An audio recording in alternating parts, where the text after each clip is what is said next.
드리며 예수님의 이름으로 기도합니다. 아멘. 인생을 살다 보면 이런저런 상처가 생기기가 쉽습니다. 이것을 우리는 트라우마라고 표현합니다. 그리스어 트라우마트에서 유래했다고 합니다. 과거에 경험했던 위급한 상황이나 공포와 비슷한 일이 생겼을 때 당시에 감정을 느끼는 불안 증상, 그런 것들을 얘기하는 거죠. 우리 속담에 그런 얘기 있습니다. 자라보고 놀란 가슴, 소뚜껑 보고 놀란다. 뭐 이런 표현도 있습니다. 제가 한 10여 년 전에 오늘도 교회로 오면서 그 길을 지나왔습니다. 기흥 중학교 앞에서 차 사고가 났습니다. 신호 대기에 서 있었는데 마주오던 차가 돌진해서 제 앞차를 박고 또 저희 차를 박아서 그 당시 상황은 아비규환이었습니다. 그래서 저는 그러니까 그 길 구조가 마주오는 차인데 이렇게 길이 휘어 있어서 만약에 속도를 낸다면 그 속도를 줄이지 못하면 반대차를 박는 그런 구조입니다. 그래서 저는 핸들에 이게 받쳤어요. 그래서 여기서 이게 시퍼런 멍이 제 가슴에 이렇게 생겼고, 제 옆에 계셨던 분은 머리를 자동차 앞에 박아서 유리가 깨졌습니다. 그 정도로 엄청나게 큰 사고가 났습니다. 그래서 저희는 구급차에 실려서 강남병원으로 이송됐고 2주간 병원에 입원했습니다. 그리고 저 말고 다른 분은 한 3주간 입원하시고 퇴원하는 그런 일이 있었습니다.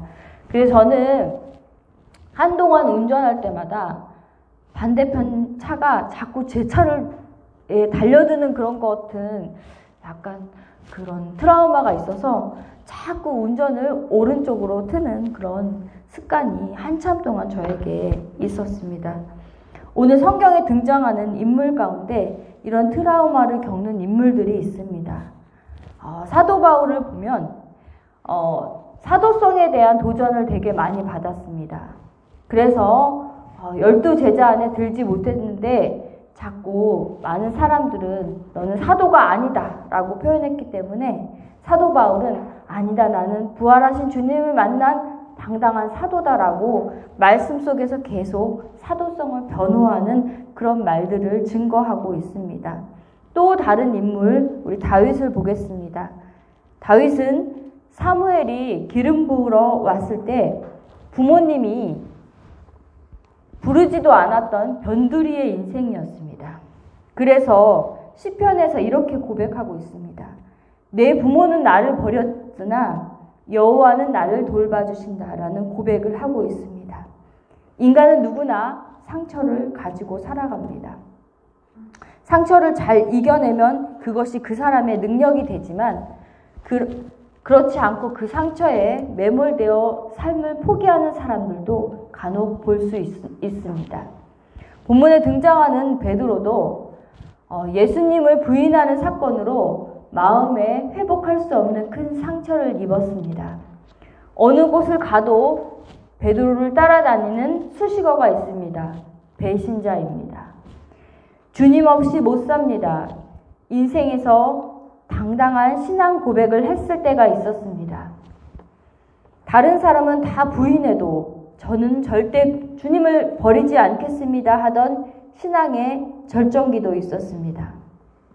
그러나 예수님께서 잡혀가시고 대제사장의 뜰에서 한 여종의 말 한마디에 어이없이 나는 주님을 모른다고 부인했던 베드로입니다. 예수님이 십자가에 죽으시고 모든 것을 포기한 채 고향으로 내려가 예전처럼 물고기를 잡으면서 무료하게 지내고 있습니다. 예수님을 따라다니면서 많은 기적과 상상할 수 없는 은혜를 경험했음에도 불구하고 그때를 다 잊어버리고 의욕도 없고 아무것도 하고 싶지 않은 상태입니다. 그런 베드로에게 예수님은 찾아오셨습니다. 베드로의 심정은 어땠을까요? 둘러앉은 그곳에 피워놓은 모닥불은 베드로를 아마 힘들게 했을지도 모릅니다. 지난 옛일이 클로즈업 되면서 자신의 모습이 떠올랐습니다. 예수님께서 야단이라도 치시면 마음이 편할 텐데 야단은 안 치시고 다정하게 먹을 것을 차려주시고 웃고 계신다면 사람으로서 아마 더 괴로울 것입니다. 이런 상황 가운데 본문은 시작되고 있습니다. 15절 초반에 예수님은 요한의 아들 시몬이라고 부르십니다. 여러분, 원래 예수님은 베드로에게 반석이라는 이름을 붙여주셨습니다. 누구보다 특출한 수제자의 싹을 보셨기 때문입니다. 하지만 예수님께서 잡히시던 날 3번 부인함으로써 반석이란 이름은 더 이상 그에게 걸맞지 않은 이름이 되었습니다. 그러나 예수님은 그의 치부를 드러내려는 의도로 부르신 것은 아닙니다. 주님을 만났던 그 선상에서 새로운 시작을 하기 원하시는 것입니다. 여러분, 세상은 실수와 잘못을 하면 생매장시킵니다. 그리고 다시 그런 자들을 보고 싶어 하지 않습니다.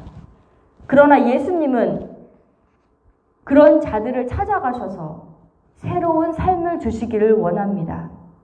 제가 이 말씀을 준비하면서 갑자기 김종찬 목사님의 간증을 잠깐 들었습니다. 엄청난 인기와 부를 누렸으며 그것을 통해서 90년대 후반에 엄청난 사업을 하시다가 IMF와 맞물려서 실패와 어려움을 당하게 되어서 끝끝내 교도소에 들어가게 되었습니다. 교도소에 들어갔을 때 여러 무리들이 앉아서 찬송을 부르는 그 찬송을 들었는데 어릴 적 그가 들었던 나의 사랑하는 책이라는 찬송을 옆에서 듣는 것을 보고 흥얼흥얼 따라 불렀다고 합니다.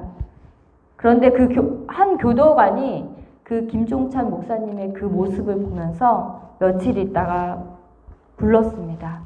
아, 찬양을 부르는 모습을 보았다. 그러면서 예수님 믿냐? 이렇게 물어봤답니다.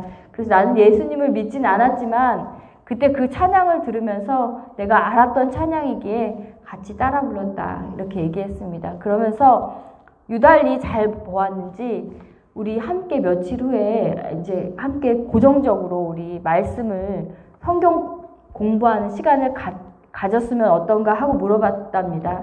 그랬더니 흔쾌히 배우겠다고 하면서 이제 그 이후에 같이 성경 공부하는 시간을 가졌다고 합니다. 근데 성경 공부하는 가운데 말씀을 들으면서 이 김종찬 목사님께서 말씀을 들음으로 믿음이 생겼다는 거죠. 그래서 그곳에서 성령 체험을 하고 하나님의 말씀과 하나님의 은혜로 그가 거듭난 삶을 살게 되었다라는 그런 그 간증을 들었습니다. 그러면서 그에게 새로운 사명, 하나님의 백성들을 세우고 살리는 목회자의 길을 가야 되겠다라는 서원을 하였다는 것을 제가 이 말씀을 준비하면서 이렇게 와 닿았습니다. 여러분, 우리의 신앙생활을 반추해 보면 주님 없이 못 산다고 고백할 때가 있었습니다. 그러나 뒤를 돌아보면 어이없이 무너지는 때가 있었습니다. 저는 가끔 오랜 신앙생활 하는 분들이 무미건조한 신앙생활을 하실 때 이해를 못했습니다. 그거는 제가 신앙의 출발점에 서 있을 때 뜨겁고 따끈따끈한 믿음을 가지고 있었을 때 그런 것들이 참 이해가 되지 않았습니다. 그런데 제가 얼마 전에 일을 했던 걸 다 아시잖아요. 제가 이제 경력이 없어서 들어가서 일을 시작하였습니다. 그런데 첫날 저에게 일이 되게 서툴다 이런 얘기를 하는 거예요. 그래서 나는 한 번도 경력이 없는 가운데 들어가서 일을 시작하는 나에게 그런 말은 좀 안 어울리는데, 만약 제가 한 5년쯤 됐는데, 한 2년쯤 됐는데 나에게 서툴다고 하면 그거는 내가 문제가 있는데, 첫날 갔는데 한 번도 경력이 없는 상태에서 가서 일을 하는데 그런 얘기를 하는 거예요.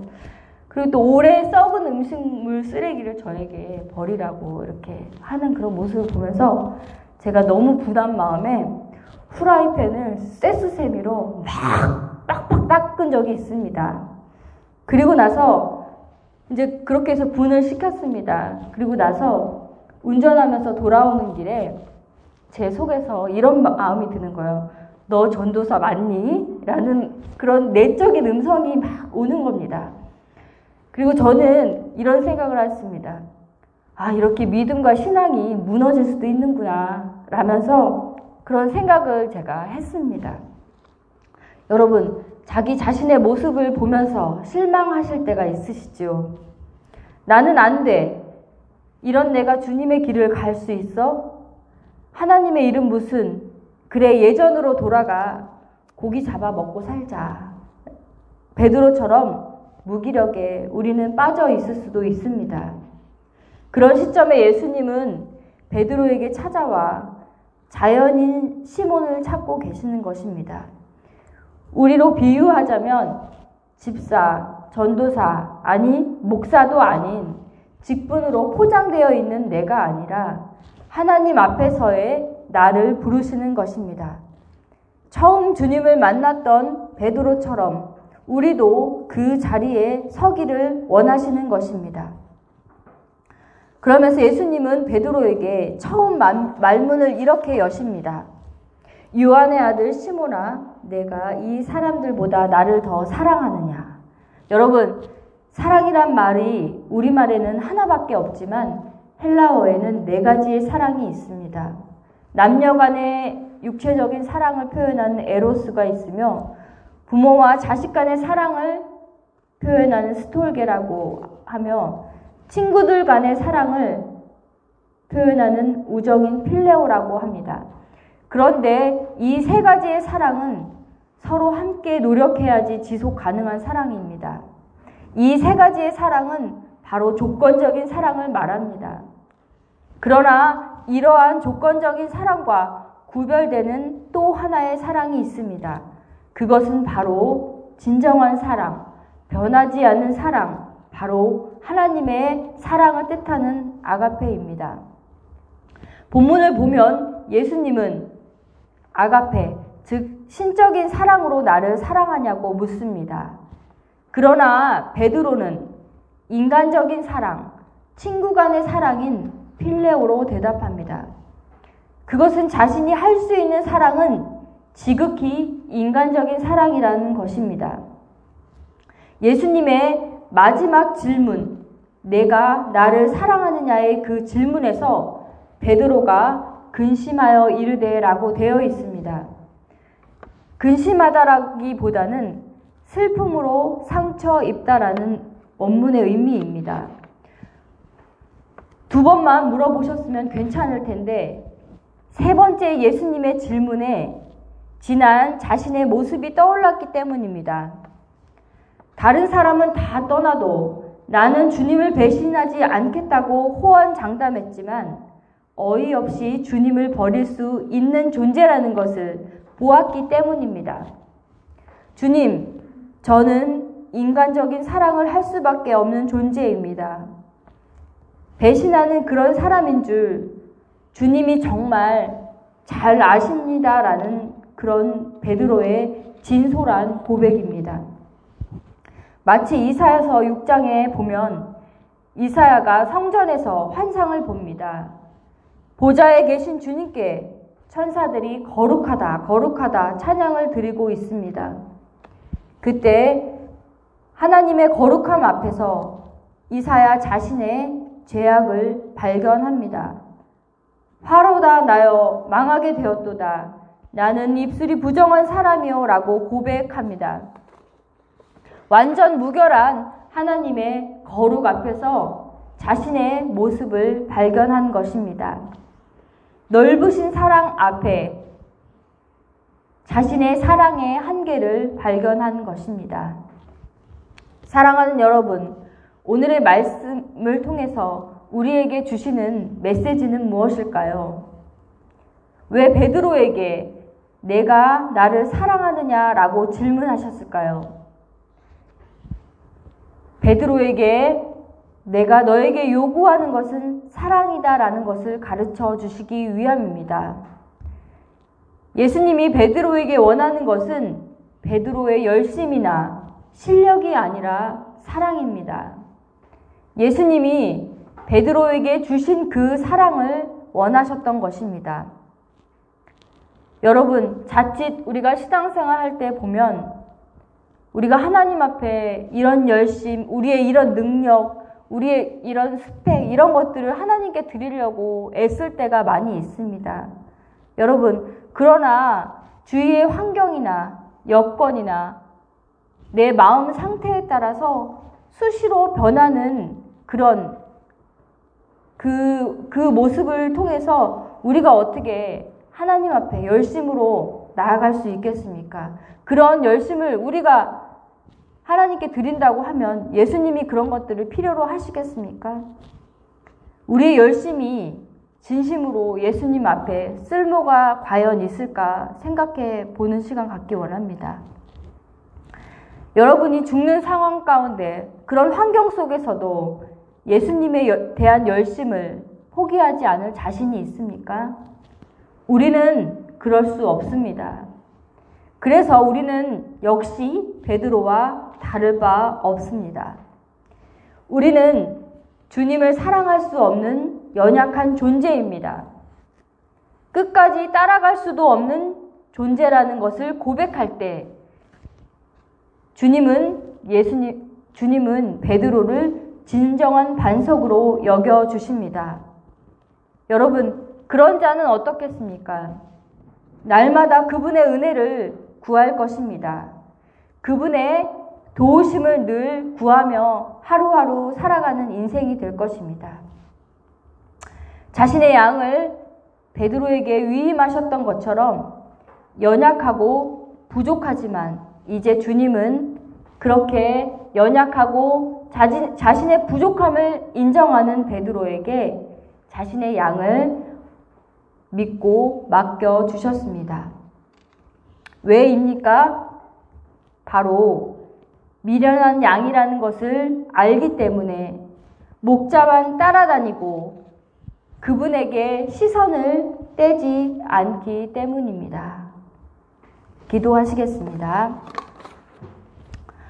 고마우신 하나님 아버지, 우리가 하나님 앞에 드릴 것은 우리의 열심도 아니요, 우리의 능력도 아니요, 우리가 할 수 있는 그 의지도 아님을 이 시간 고백